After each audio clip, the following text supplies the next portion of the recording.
Look at the stars high above. That's where we will go.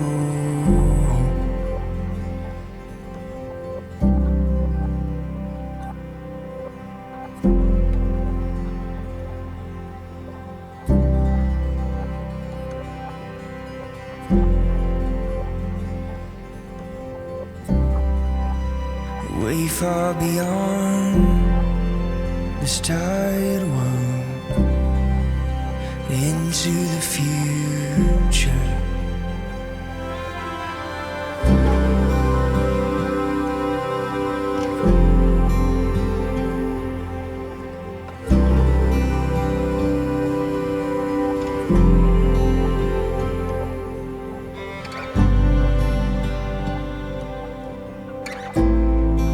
Coulson, do you take Kennedy as your wife, to live together in the holy union of marriage, to love and comfort her in sickness and in health, and to keep yourself only for her for all your days? I do. Kennedy, do you take Coulson as your husband, to live together in the holy union of marriage, to love and comfort him in sickness and in health, and to keep yourself only for him for all your days?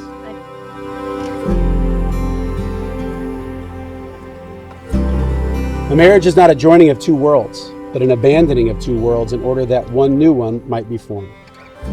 In this sense, the call to be married bears comparison with Jesus' advice to the rich young ruler to sell all his possessions and follow him. It's a vocation for both of you to a total abandonment. For most people, in fact, marriage is the single most wholehearted step they will ever take toward the fulfillment of Jesus' command to love one's neighbor as oneself.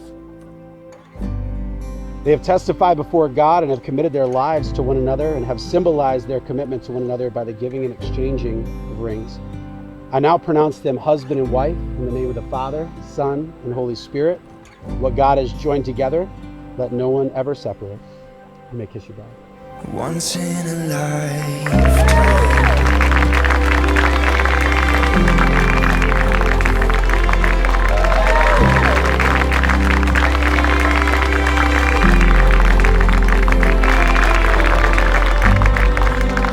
Doesn't make sense, so why should we stay?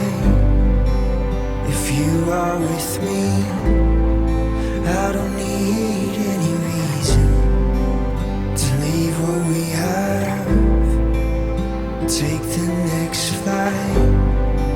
It'll be our adventure, once in a lifetime. Every marriage partner begins as a neighbor.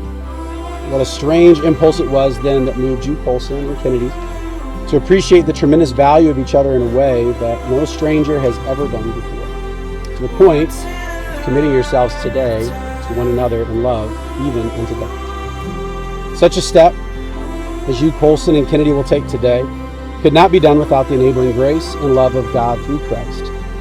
Naturally, many marriages are undertaken and even last without any conscious or volitional recourse to God's help, or without any dependence upon Him whatsoever, but there are no lasting marriages without the continuing secret touch of His grace. As long as you are with me, I don't care where we go. As long as you